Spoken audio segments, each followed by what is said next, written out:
Dzina la Atate ndi la Mwana ndi la Mzimu Woyera. Amen. Ambuye tsekulani milomo yanga, ndipo ndidzatamanda dzina lanu. Ulemu ukhale kwa Atate ndi kwa Mwana ndi kwa Mzimu Woyera, monga panali poyamba, tsopano ndi masiku onse, ndi pa nthawi zosatha. Amen.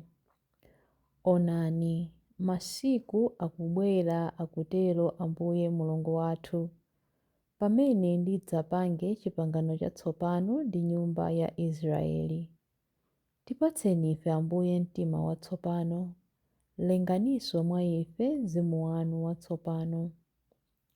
Mkati mwa iwo ndidzadzalamo lamulo langa, ndidzalemba lamuloli m'mitima mwawo. Tipatseni ife Ambuye mtima watsopano, lenganinso mwa ife mzimu wanu watsopano. Ndidzakhala Mulungu wawo ndipo iwo adzakhala anthu anga. Tipatseni ife Ambuye mtima watsopano, lenganinso mwa ife mzimu wanu watsopano. Pa zofowoka zawo ndidzawakhululukira, sindidzakumbukiranso machimo awo. Tipatseni ife Ambuye mtima watsopano, lenganinso mwa ife mzimu wanu watsopano. Ulemu ukhale kwa Atate ndi kwa Mwana ndi kwa Mzimu Woyera, monga panali poyamba, tsopano ndi masiku onse, ndi pa nthawi zosatha. Amen. Chiyimbi 1. Mtima wanga wakonzeka, Inu Mulungu, mtima wanga wakonzeka. Inu Mulungu, mtima wanga wakonzeka, ndithu mtima wanga wakonzekadi. Ndidzayimba nyimbo yake yotamanda. Lumpha iwe mtima wanga, iwe zeze ndi pangwe, tiyeni lirani. Ndidzadzutsa dzuwa ndi nyimbo zanga, ndidzakuthokozani Inu chauta, pakuti pa mitundu ya anthu ndidzayimba nyimbo zokutamandani pakati pa anthu a m'mayiko onse. Pakuti chikondi chanu chosasinthika n'chachikulu, chofika mpaka pamwamba pa mlengalenga. Kukhulupirika kwanu kumafika mpaka ku mitambo. Inu Mulungu, onetsani ukulu wanu mu mlengalenga monse. Wanditsani ulemerero wanu pa dziko lonse lapansi. Tipambanitseni pa nkhondo ndi dzanja lanu lamanja. Mundiyankhe kuti ife okondedwa anu tipulumuke. Mulungu ali ku malo ake woyera, walonjeza kuti ndidzakugawirani dziko la Sekemu mokondwa. Ndidzakulemberani malire m'chigwa cha Sukoti. Giliyadi ndi wanga, Manase ndi wanga. Efereimu ali ngati chisoti changa chodzitetezera. Yuda ali ngati ndodo yanga yaufumu. Mowabu adzakhala ngati mbale yosambiramo ine. Edomu adzakhala popondapo nsapato zanga. Ndidzafuwula mokondwa nditagonjetsa Filisitiya. Ndani adzandifikitse ku mzinda wa malinga? Ndani adzanditsogolere ku Edomu? Si wina ayi koma ndinu Mulungu amene mwatitaya. Ndinu Mulungu amene mwaleka kuperekeza ankhondo athu. Mutithandize kulimbana ndi adani athuwo, popeza chithandizo cha munthu n'chopanda pake. Mulungu akakhala nafe tidzamenya nkhondo molimba mtima, popeza ndiye amene adzapondereza adani athu. Ulemu ukhale kwa Atate ndi kwa Mwana ndi kwa Mzimu Woyera, monga panali poyamba, tsopano ndi masiku onse, ndi pa nthawi zosatha. Amen. Mtima wanga wakonzeka, Inu Mulungu, mtima wanga wakonzeka. Chiyimbi 2. Ambuye adandiveka ndi chaulere ndi chipulumutso. Tsono ndikusangalala kwambiri chifukwa cha chauta, mtima wanga ukukondwadi chifukwa cha Mulungu wanga. Pakuti Iye wandiveka zovala zachipulumutso, wandiveka mkanjo wa chilungamo. Zinali ngati mkwati wamwamuna wavala nkhata ya maluwa m'khosi, ndiponso ngati mkwati wamkazi wavala mikanda ya mtengo wapatali. Monga momwe nthaka imameretsa mbewu, ndiponso monga momwe munda umakulitsira zimene adabzalamo, momwemonso chauta adzaonetsa chilungamo ndi ulemerero wake pamaso pa anthu onse. Chifukwa chokonda Ziyoni sindidzakhala chete, chifukwa chokonda Yerusalemu sindidzakhala chete, mpaka chilungamo chake chitaoneka poyera ngati kuwala, ndipo chipulumutso chake chitaoneka ngati muni woyaka. Mitundu ya anthu idzakuona utapambana pa nkhondo, mafumu awo onse adzaona ulemerero wako, adzakuyitanira dzina latsopano limene adzakutche ndi chauta yemwe. Udzakhala ngati chisoti cha ufumu chokongola m'manja mwa chauta, ngati nsangamutu ya ulemerero m'manja mwa Mulungu wako. Sudzatchedwanso wosiyidwa, dziko lako silidzatchedwanso chipululu. Dzina lako latsopano lidzakhala ndikukondwera naye. Dziko lako lidzatchedwa wokwatiwa mwachimwemwe, chifukwa choti chauta akukondwera nawe, ndipo adzakhala ngati mwamuna wa dziko lako. Monga mnyamata amakwatira namwali, chonchonso mmisiri wodzakumanganso adzakukwatira. Monganso mkwati wa mwamuna amakondwerera mkati wa mkazi, chonchonso Mulungu adzasangalala nawe. Ulemu ukhale kwa Atate ndi kwa Mwana ndi kwa Mzimu Woyera, monga panali poyamba, tsopano ndi masiku onse, ndi pa nthawi zosatha. Amen. Ambuye adandiveka ndi chaulere ndi chipulumutso. Chilimbi 3. Ndidzatamanda Mulungu wanga masiku onse a moyo wanga. Tamanda chauta, tamanda chauta iwe mtima wanga. Ndidzatamanda chauta pa moyo wanga wonse. Ndidzayimba nyimbo zotamanda Mulungu wanga nthawi zonse pamene ndili moyo. Musakhulupirire mafumu kapena anthu ena amene sangathe kuthandiza.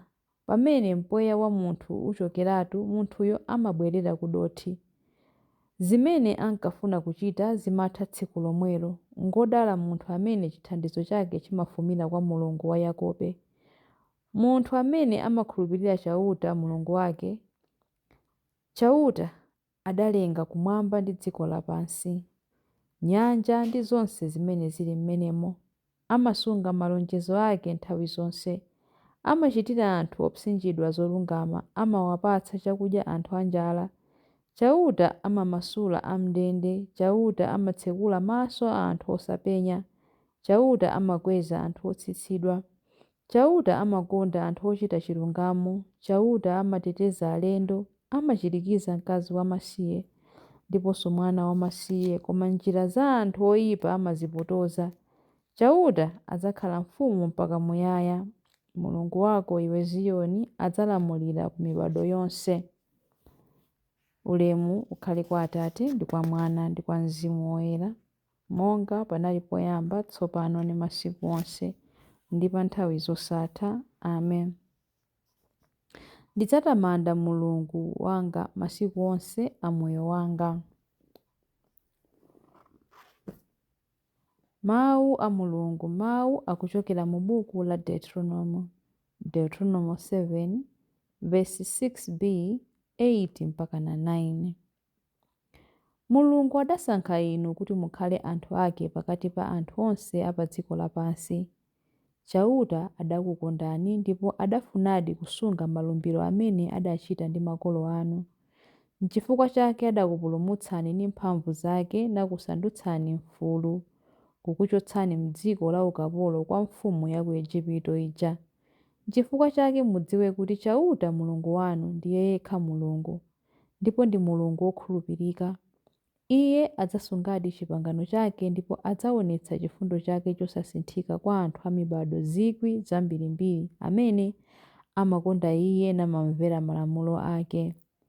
Mawu a Ambuye. Tithokoze Mulungu. Chiyankho. Mulungu mwini adzandipulumutsa ku msampha wa mlenje. Mulungu mwini adzandipulumutsa ku msampha wa mlenje. Kwa iwo amene angathe kunditchera ndi mawu awo onyenga ndi ku msampha wa mlenje. Ulemu ukhale kwa Atate ndi kwa Mwana ndi kwa Mzimu Woyera. Mulungu mwini adzandipulumutsa ku msampha wa mlenje. Chilimbi cha nyimbo ya Zakariya. Aliyense amene amva mawu anga ndi kukhulupirira mwa amene adandituma adzakhala ndi moyo wosatha. Adalitsike Ambuye Mulungu wa Israeli, wadzayendera anthu ake ndi kuwawombola, watiukitsira ife mpulumutsi wamphamvu, nyumba ya Davide mtumiki wake, monga adalonjezera ndi milomo ya anthu oyera, iwo amene adali aneneri pa nthawi yakale. Mpulumutsi amene adzatimasula ife kwa adani athu, ku manja onse amene amadana nafe. Choncho chikondi chake pa makolo athu chakwaniritsidwa, ndiponso pangano chake choyera chakumbukiridwa. Adalumbira kwa Abrahamu atate athu kuti adzatilola ndi ufulu kumantha, ndi kupulumutsidwa m'manja mwa adani athu, kuti tithe kumutumikira Iye nkuyera ndi mwachilungamo masiku onse a moyo wathu pamaso pake. Kwa iwe mwana wang'ono udzayitanidwa mneneri wa Mulungu wammwambamwamba. Udzapita m'tsogolo mwa Ambuye kuti ukakonze njira zake Iye asanabwere, kuti akadziwitse anthu ake za chipulumutso chawo, kudzera m'chikhululukiro cha machimo awo onse, chikondi chokoma cha mtima wa Mulungu wathu, amene amatiyendera ngati m'bandakucha wakumwamba. Adzapasa kuwala iwo amene ali mdima, iwo amene akukhala mu mthunzi wa imfa, ndi kutitsogolera ife mu njira ya mtendere. Ulemu ukhale kwa Atate ndi kwa Mwana ndi kwa Mzimu Woyera, monga panali poyamba, tsopano ndi masiku onse, ndi pa nthawi zosatha. Amen. Aliyense amene amva mawu anga ndi kukhulupirira mwa amene adandituma adzakhala ndi moyo wosatha. Mapemphero. Tiyamike Mulungu Atate athu kudzera mphamvu ya Mzimu Woyera, amayeretsa mitima yathu ndi kutilimbikitsa m'chikondi. Tiyeni modzichepetsa timpemphe Ambuye tipatseni Mzimu wanu Woyera. Tithandizeni ife kulandira zinthu zabwino kuchokera ku chuma chanu ndi chiyamiko chozama, ndi kuvomereza modekha zoyipa zonse zobwera kwa ife.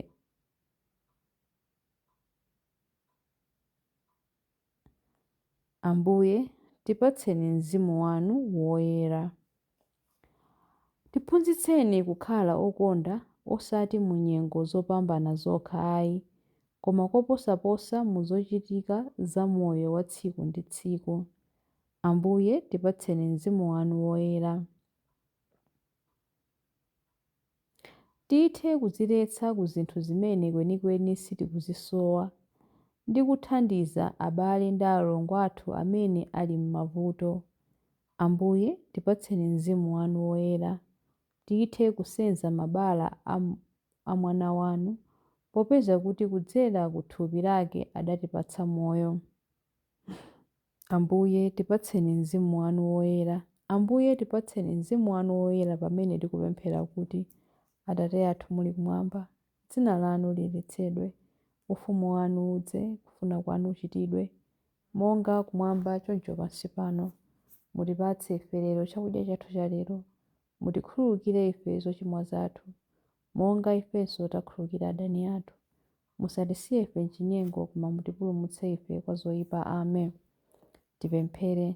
Atate, mumapereka mphotho kwa anthu amakhalidwe abwino, ndipo mumakhululukira wochimwa akalapa. Tipatseni chikhululukiro chanu pamene tikubwera pamaso panu kudzalapa kulakwa kwathu. Tikupempha izi kudzera mwa Ambuye athu Yesu Khristu mwana wanu, amene ali ndi moyo ndi ufumu limodzi nanu ndi Mzimu Woyera, Mulungu tsopano ndi pa nthawi zosatha. Amen. Ambuye atidalitse, atiteteze ife ku zoyipa zonse ndi kutifikitsa ku moyo wosatha. Amen. Dzina la Atate ndi la Mwana ndi la Mzimu Woyera. Amen.